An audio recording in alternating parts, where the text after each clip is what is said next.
You want to learn about yourself? Go be with a horse and watch what he does, because he's just mirroring you and your insides. Throughout our history, horses have held a special place in our culture. Winston Churchill once said that no hour of life is wasted that's spent in the saddle. Horses can entertain us, inspire us, and even help us heal. A nonprofit, Healing Through Horses in New Gloucester, works with patients to help them deal with life's challenges by having them work with horses. News Center's Caitlin Chana is bringing us a special series on eating disorders that we're calling The Beauty Within. Now, Caitlin, equine-assisted psychotherapy is what it's called, and apparently it has some success. Yeah, and Chris, this is the opposite of talk therapy. The focus is learning to develop your nonverbal communication skills, your assertiveness, your leadership, along with problem-solving skills. Now, and just like humans, horses experience a large variety of emotions. They're intuitive social animals with distinct personalities and attitudes. This therapeutic approach helps a variety of mental illnesses, PTSD, substance abuse, depression, anxiety, and of course, eating disorders. You're a happy guy. Happy guy. There's a disconnect between our body and our head. So we're living in our head, we're living in our intellect, and the body has just become an it. For those struggling with eating disorders, their body becomes the enemy, and licensed therapist and equine specialist Åsa Gustafsson helps clients get reconnected with their emotions through horses. Just go ahead and just take him for a walk. It's centered around building a relationship and having patients communicate their thoughts through body language, movement, and posture. I often take a step back, and let them have the relationship. We heal in relationship. So oftentimes it's the client and the horse doing this dance of like touching and then moving away. Åsa works with many people suffering from mental illnesses, including eating disorders, PTSD. Meanwhile, for Ben Soda, he's working on becoming sober. At 23 years old, he lives in fear of his reoccurring past. It's kind of like the feeling, I guess, of impending doom, though. It's like you feel good for a while and you just kind of know that it's going to end eventually. Ben has been working with the horse Sammy for several months, and everything he thinks, feels, and does sends out a message to the horse. Go ahead and take a couple of really deep breaths. I really see myself as the co-therapist, and the horse is like the main therapist. Åsa can empathize with her clients when they choose destructive coping measures to release their feelings. Because in her 20s, she was abusing drugs, alcohol, and suffering from the eating disorder, anorexia nervosa. I'm smiling in all these pictures, and yet I look dead. As she began her recovery journey, she transferred eating disorders, becoming bulimic, and her way of releasing her emotions was through poetry. A room full of emptiness, of feelings dark and sad, represents to me our world so extremely cold and bad. And that's how Ben feels right now, lost and out of control in his cold life. We're gonna do something different with him to have him kind of step into control. Horses speak a universal language. Sammy's behavior is giving Åsa feedback on how Ben lives his life. And if he comes in closer to you, you're gonna point that towards his shoulder. And you're gonna keep breathing. Sammy keeps asking you to be a leader. There you go, and tell him good boy. Good boy, Sammy. Good job. You want to learn about yourself? Go be with a horse and watch what he does, because he's just mirroring you and your insides. The horse will help with all the stuff that comes up, all the fears. I mean, there's just so many layers of fears and pain that are underneath this. Sammy really noticed that, I guess he wasn't the center of my attention. And yeah, I had to make him the center of my attention. Taking really big breaths. Once Ben took control of the situation, he felt calm and he was able to feel what's happening internally. Good. Good boy, job. Sammy. And you want to feel your body because you're realizing your horse, when you're on him, is responding to your body. So your body starts to become this kind of cool tool. When I start to feel anxious or something, just to be able to just see the emotions for what they are.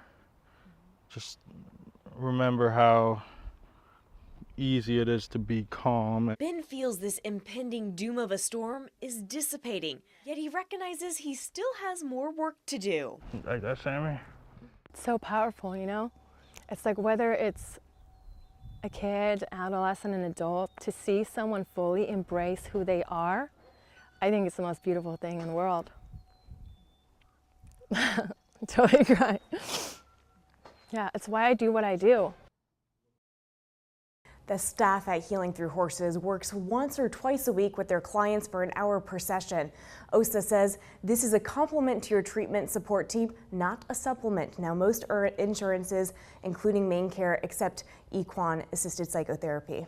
Interesting. It obviously seems like they're benefiting from it, Caitlin, but is there any sort of research out there that measures how effective this sort of therapy is? Chris, there's a lot of research out there. I mean, a lot of from academic papers to peer reviews. There's a plethora of different information that's out there, and you can see that there's a lot of different countries using it. Australia, Canada, Brazil, Japan. It's a part of their, you know, of how to treat anyone that's maybe an at-risk youth, someone that's a veteran, anyone that's maybe has had trauma in their past time.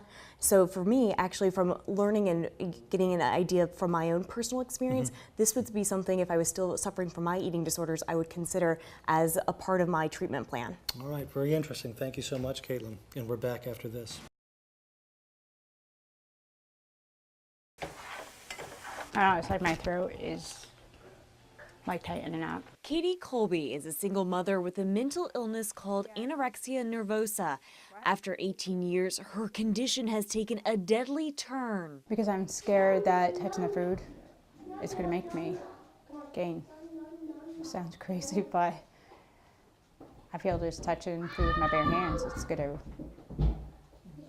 going to gain weight. So Katie wears latex gloves. There's a chance that I'm going to have to touch food. It's a daily struggle to prepare meals for her 2 boys and niece. It's hard, but I mean, he likes it, and I mean, because something's hard for me, I don't deprive, my kids. I try to sit with the uncomfortable feeling. She turns her body numb and becomes detached from her feelings when she is in the presence of food. You can see how difficult it is for her to even eat a carrot.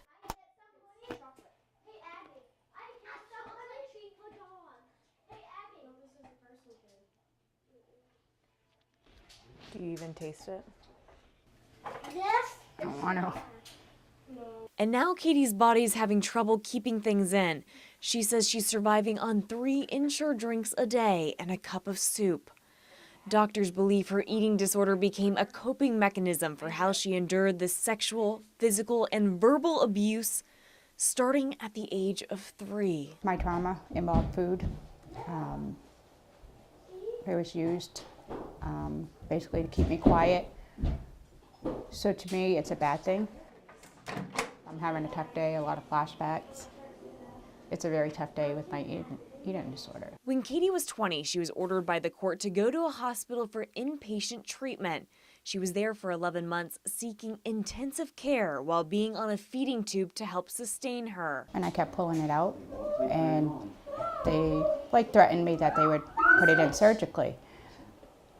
And I think it was just, I was so angry, and then having somebody try to take that control. I couldn't control what was going in, they did. Being in the psychiatric hospital, Katie says she used up her 190 days of Medicare lifetime inpatient treatment. That was 18 years ago, and now she says Medicare has denied any coverage of inpatient treatment because she'll exceed her mental health days. Katie also has Maine Care, but it only covers Maine's only treatment facility, Mercy Hospital, where she failed the program twice. When you say it hurts, does it hurt to take, like to move kind of hurt, or it hurts? Her team of doctors, including Dr. Megan Mamela, has been fighting Katie's insurance to find an inpatient center willing to treat her PTSD and eating disorder. How much water did you drink? Recently, they found a bed available for her at Walden Behavioral Center in Massachusetts. But she says Maine Care denied it. It's absolutely maddening. It's frustrating. It feels hopeless as a provider. I mean, I care a lot about Katie. Any thoughts, concerns, anything you want to know that we've reached the end of what we can do as a treatment team for her and feel like there's no hope beyond that is sad. But being denied treatment is like, well, is it really that bad? My providers say it's that bad. But yet, I can't get into treatment. Katie could die of the supposed psychiatric illness. Katie could, her heart could stop working. Katie could, I worry, that's my biggest worry, is that Katie could die. Dr. Mamela says insurance only looks at eating disorders as a mental illness, even though there is so much physical damage done to her body. Once it gets to the point where Katie becomes mind, body, spirit, the whole thing is, you cannot ignore the damage that it does physically to their bodies. And a lot of lightheadedness, a lot of dizziness. Moving the body is a chore. Breathing's a chore. Without treatment, doctors say they don't know how much longer Katie has. To be able to be back, to be that active parent, and to be able to live fully. I want that. I want to be able to be happy and to be there for my kids. And without treatment, time will only tell.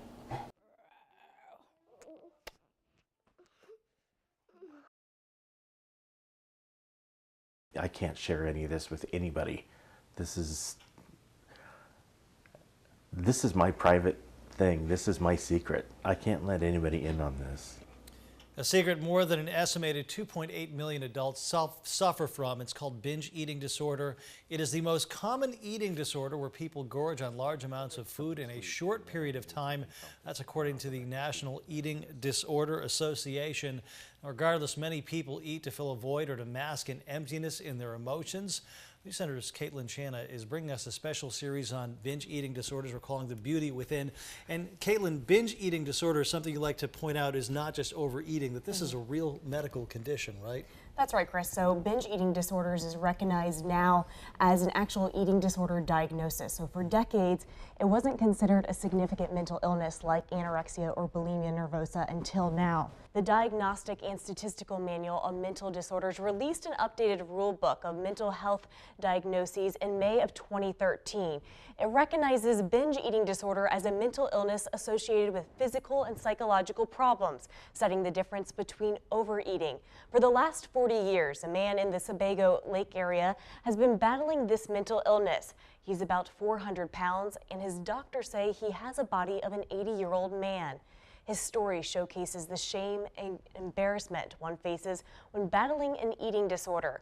Dan has asked us not to reveal his face or share his last name because he still carries guilt. It's almost like an out-of-body experience. It's an obsession. I would walk into someplace and scope it out, see exactly what I thought I could get away with taking. During Dan's binge eating episodes, he feels out of control, almost robotic, where his brain short circuits and he automatically stuffs himself with food. If I could find cookies someplace, I would fill my pockets. And a lot of times, once I had scored, I would disappear. I would take off so that I could consume what I had found. It all started when he was a preteen. I think the first trigger was that I was sexually abused when I was very young. And by the time I was 6, I was inflicting pain in a number of different ways, especially dipping my hands in scalding hot water. By the time he was 9 years old, he transferred from inflicting physical pain to restricting and binging on food. I would not eat at all day long. And then by the time I got home from school, I would eat everything in sight. Meanwhile, the real trouble started when Dan graduated from high school. He couldn't stop eating once a binge eating episode has begun. My mind races, my body gets very tense. It's almost like becoming an automaton. My mind goes from racing to almost blank because it becomes automatic that I'm eating. As a teen, he suffered from depression, anxiety, OCD, and ADD. When Dan's eating disorder comes over him, he feels possessed, and he'd cruise through fast food drive-thrus, consuming thousands of calories. I would usually start with 6 tacos and a drink. I'd get a large drink at my first stop. And then it was usually 3 or 4 burgers with fries. And then I could easily go for another 6 tacos again. And then go off to some far off spot in a parking lot where I could consume all of it. In that 1 year, he gained more than 100 pounds. I don't know how I physically was able to hold that much food, but I did. Unlike people with other eating disorders, Dan didn't try to undo his excessive eating with extreme actions. Regardless of how I felt, because I was eating far beyond feeling full. You know, I was using the food to fill me up, but there was never an end to the emptiness. His emptiness also stemmed from rejecting and suppressing his feelings of being gay. Dan's binges were a daily occurrence, sometimes multiple times a day. Yet now he binges about twice a week. Something sweet, and then I need something salty, and then I'll go back to sweet, and then I go to salty. At 52 years old, doctors say he has a body of an 80-year-old man. Dan suffers from type 2 diabetes, arthritis, back and neck pain. High blood sugar. I've spent my whole life with it. I don't know that I would understand what true recovery meant. I would love to lose the weight. I would love not to be controlled by binge eating. He used to tip the scales at 409 pounds. Dan has been in treatment for the last 6 years. He's hopeful but realistic about living with his binge eating disorder. I don't think I will ever be fully recovered from this. Not every story has a happy recovery ending. Meanwhile, Dan says his therapist has given him tools in becoming mindful of his surroundings when he's about to dip into a binge eating episode. It's a 5-challenge exercise, which has helped him decrease his binge eating. It's where he stops and looks at 5 things, like the chair in the room, or listens to 5 sounds, for example, a coffee pot brewing, and touches 5 items, for instance, this piece of paper. This allows him to reconnect with his senses slowly before making the choice to binge eat or not. Well, it certainly sounds like a powerful illness, and this is something you've been pretty public about, Caitlin, that you suffered from eating disorders and particularly binge eating as well, right? Yeah, so in my college years, my nutritionists and therapists were there the entire step of the way, helping me with the emotional process and understanding how to break the cycle of emotional eating. And they gave me coping mechanism skills that were able to help with my anxiety and stress. And so for me, I would go to my emergency toolbox kit before I'd make the decision if I was going to binge or not. I'd pick 3 items. So some of those items were, calling a friend on my buddy list, or reading a list of affirmations, or even possibly going and punching a punching bag for 10 minutes. It was just how to help me get that chaotic energy out of my body and being able to find myself in my center again. And, for recovery is possible. Sure. And, I'm living proof of it. Sure, so important to have those tools and resources. Yes. All right, thanks so much, Caitlin. We're back after this. Hate everything. Just to look in the mirror and just hate what you see. What Morgan Horn saw in the mirror in 2012 was a high school junior who was worthless. Disgusting. Gross. If I even woke up and ate the slightest amount of food, it could be even just like an apple, I'd start freaking out. I'd be like, I hate life. She saw herself as obese, so she had an intense fear of weight gain. In her mind, she felt defective, and the cure to her problem was to become thin. If I went a whole day without eating, I was super happy. Super happy. Like, it just fed into everything. I was like, oh my God, life is great, life is great. Morgan equated thinness with success, beauty, and acceptance. In reality, she suffered from the eating disorder anorexia nervosa. Starving herself was a way she felt in control.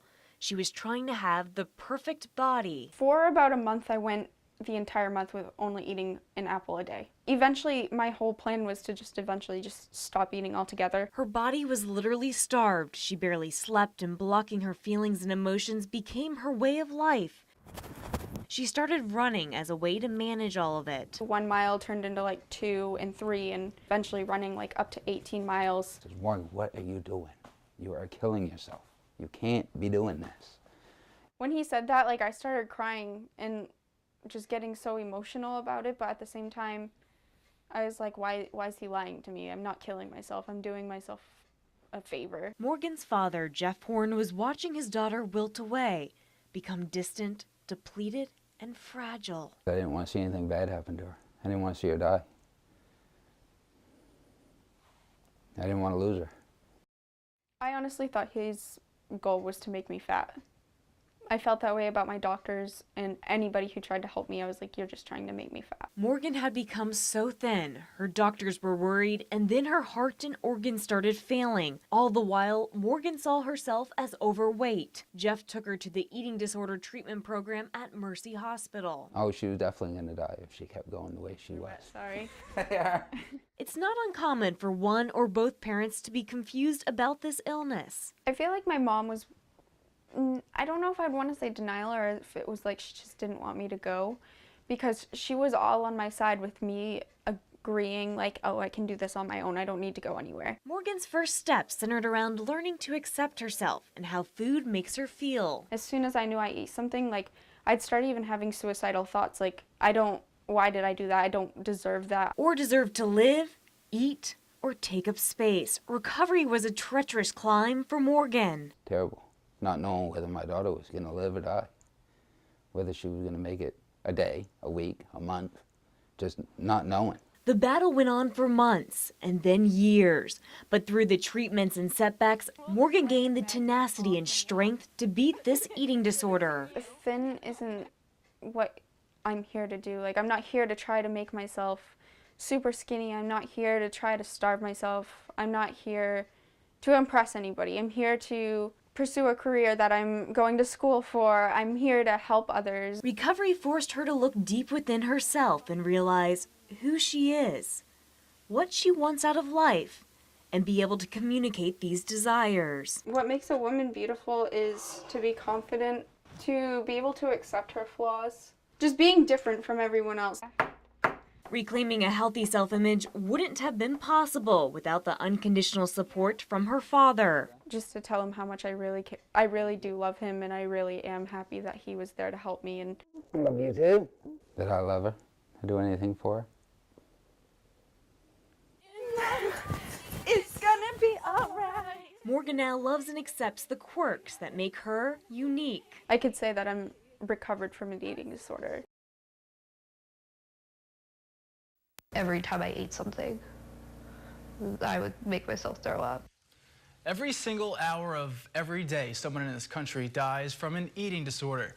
That is according to the Eating Disorders Coalition. This deadly problem is happening all around us, but so many of us don't see it or realize it. News Center's Caitlin Channa is bringing us a special series on eating disorders that we're calling The Beauty Within. And Caitlin, just by physical appearance alone, you can't judge that somebody has an eating disorder, can you? Johnny, sometimes you can, but oftentimes when you're looking at the person, you really can't. You know, you have to judge them by their behavior and interaction with food. Everybody who's super thin doesn't mean they have anorexia nervosa, and those overweight may not have binge eating disorder. Everyone who fluctuates in size doesn't have bulimia nervosa. That's why we have to understand their patterns, the behaviors of someone with an eating disorder, so we can help them.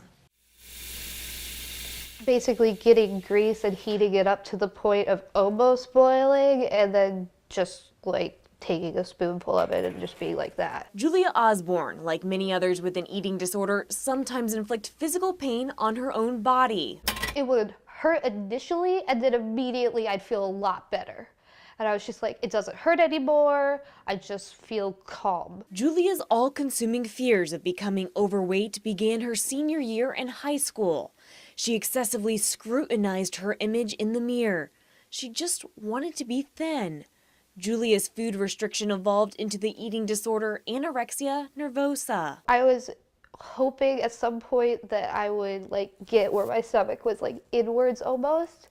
And every time that I would look in the mirror, I was like, ugh, didn't like the way I looked or felt, and just really was not happy with the person that I was in general. It wasn't until she moved overseas for college that the pain became so deep that she transferred disorders, becoming bulimic. I just ended up gaining quite a bit of weight because I basically went from being underweight to overweight in about 3 months. And my bulimia got quite bad because I was like, why isn't this working? I can't seem to lose the weight. The self-loathing continued and episodes of binge eating developed. I would look in the mirror and be like, just everything, just so gross. I have to get rid of this. I was like, if I gain weight, I'm gonna gain a lot of weight. This is how it starts. And so after the binging came the purging. When I would make myself throw up, I would just, like, it was a relief, but almost like I felt happier afterwards. And it wasn't quite, like, the actual act of it, not very pleasant. Every time I ate something, I would make myself throw up. And when the purging wasn't enough, Julia found relief in causing her body physical pain. I started to get into self-harm stuff. I had to go to the hospital once because I had burnt myself really badly. Her parents stepped in, trying to save their daughter from this debilitating mental illness. My recovery was the support from my parents, and I say we argued quite a bit initially, which was why we ended up going to Sherry Glazier. Family therapist Sherry Glazier acted as a translator between Julia and her parents. Everybody's needs are different, and everybody comes into treatment, or their history with the eating disorder varies from individual to individual. While you have an eating disorder, you don't really have a life. You have an eating disorder. And doing family therapy, and that was amazing. Without the family's involvement, the individual can't recover in a vacuum. So while families don't cause the eating disorder, they certainly contribute to it, but they are part of the solution. Glazier says eating disorders are a symptom of what else is going on in the individual and family.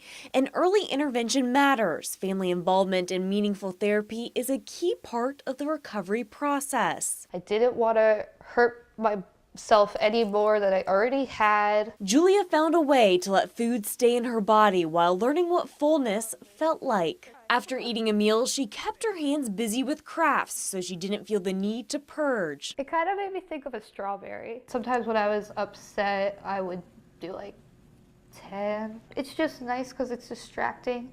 It was really nice to be able to be like, okay, I'm gonna get this and I'm gonna do this and this is cute. We ask them to give up their best friend and their worst enemy, which is the eating disorder. They're going to experience things that they haven't experienced before, and it is very frightening. Julia has been recovered from her eating disorders now for 2 years. That my parents were really what made the difference. I know I wouldn't have been able to do that on my own. I feel more confident.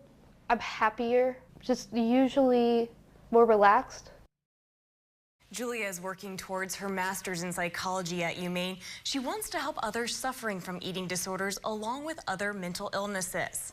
Acadia Hospital has an online health screening questionnaire that will allow you to take confidential screenings as a way to help determine if you need to reach out to a doctor or mental health professional for an evaluation. This eating disorder screening is educational, not a diagnosis. The website link is on WLBZ2.com.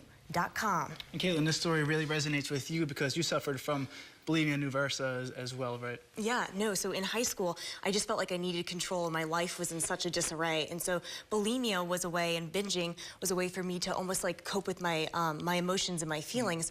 So when I was done binging, I would usually purge, but instead of doing self-induced vomiting, instead I would overdose on laxatives. It started as a few, then before you know it became 100, and literally 1,500 pills I would take on a weekly basis throughout my 4 years of high school. So that is almost close to 100,000 before you know it with the adding up of pills. And sadly enough, you know, we talk about eating disorders don't discriminate. It doesn't matter if you're a female or a guy. And a lot of guys that suffer from bulimia, also their way of purging is through excessive exercise. And since then, you've recovered, and now you're putting out this PSA to kind of help other people and share your story with them so that you can help them in the future. Exactly. You know, I'm so fortunate and blessed to be recovered from my eating disorders, but it's so important, like, you realize that recovery is a long process. It's a treacherous climb. You know, it's 3 steps forwards, 5 steps back.